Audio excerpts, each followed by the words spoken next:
वक्त हमें खा जाता है और हम बन जाते हैं उसकी टट्टी. This is an actual line from Sherdil, the Pilibhit Saga. I'm going to pause here and let you take it in. The film has been inspired by true events which happened at the Pilibhit Tiger Reserve in 2017. So a government scheme assured 10 lakh rupees to the family of anyone who was killed by a tiger. The desperately poor villagers who lived around the reserve then started actively trying to become food for tigers so that their families could benefit. It's a fascinating story and it reminded me of two superb films. The first, Anusha Rizvi's Deeply Live. In that film, a poor farmer with too much debt decides to commit suicide so that the loans can be waived off and his family can get compensation. And the second, Marna Simhasanam, a Malayalam film which won the Camera d'Or at the Cannes Film Festival in 1999. In that film, an impoverished farmer steals coconuts. He is then falsely accused of murder and sentenced to death on an electric chair. That chair, funded by the World Bank, has just arrived in the village and that poor man becomes a celebrity. I think Sherdil, the Pilibhit Saga, had the potential for this same biting, dark satire. It's that sort of Kafkaesque tragicomedy that no writer can make up. हम बाघ को मारने अंदर नहीं गए थे जंगल, हम तो बाघ से खुद का शिकार करवाने गए थे. Srijit takes this material and tries to weave in a larger meditation on the deteriorating relationship between man and nature, the indifference and opportunism of the political system, and the inherent absurdity of the human condition, especially religion. But these threads aren't woven into the storytelling with any delicacy. Take the Tatti scene. Two men are taking a dump together. Gangaram is the sarpanch of a tiny village in UP. Jim is a poacher. Both have eaten dodgy food which has given them the runs. There are even lines like, "Idhar bhi halat pani pani hai." We also hear farting sounds. Honestly, my jaw dropped. I never imagined that I would someday see a film in which Pankaj Tripathi and Neeraj Kabi in dreadlocks take a crap together. But perhaps Besharam should have prepared me for this. The icing on the cake is that in the middle of this scatological emergency, okay, hang on, here's the definition. I'll save you guys the trouble of looking for a dictionary. So in the middle of this, the two men are talking about life and religion and the arrogance of human beings who ultimately will be reduced to shit by time. As a storyteller and writer, Srijit is as subtle as a sledgehammer. Now, most of the burden of this philosophizing is placed on Jim. Jim has been named after the legendary Jim Corbett. He's a criminal, a jungle lover and a poet all rolled into one. He considers the jungle his office. And he says lines like, "घास की फुसफुस समझनी होगी और सबसे ज़्यादा इसके सन्नाटे की इज्जत करनी होगी."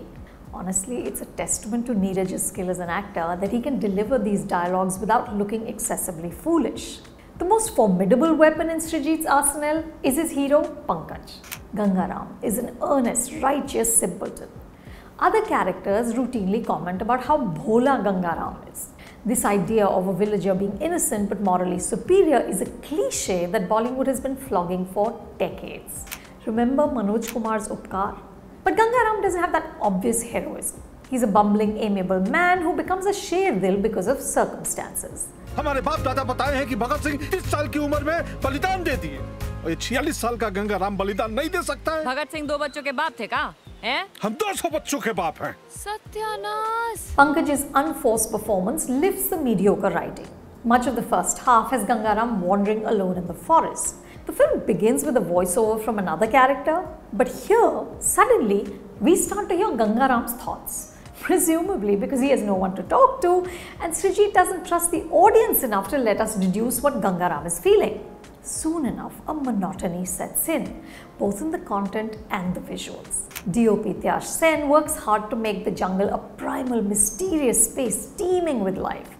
There are several close-ups of insects.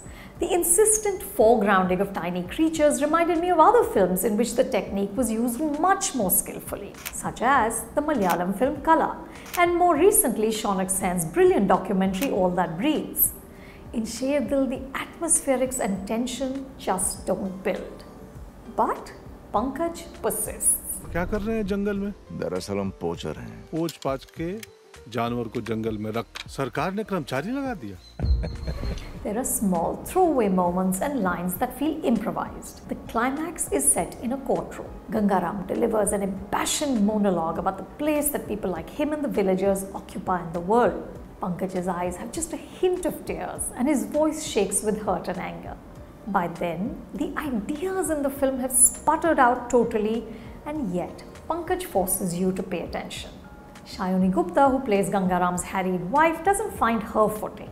Her character is this firebrand who puts her husband and the other elders in the village in their place, which might have been interesting if she wasn't so poorly written. Which is the overarching problem with Sherdil, the Pilibhit Saga. It suffers from being overstretched and undercooked. Srijit, who also has a cameo in the film, selects a terrific story but slowly drains the deliciousness out of it. And one last observation. In too many films, hurdles in the plot are solved by the lazy mechanism of having videos and narratives going quote-unquote viral. Hashtags, tweets and posts fill the screen and the issues at hand magically dissipate. As a digital journalist, all I can say is, I wish it were that easy. So this was my review of Sherdil, the Pilibhit Saga. What did you guys think of the film? Please tell us in the comments below and keep watching Film Companion.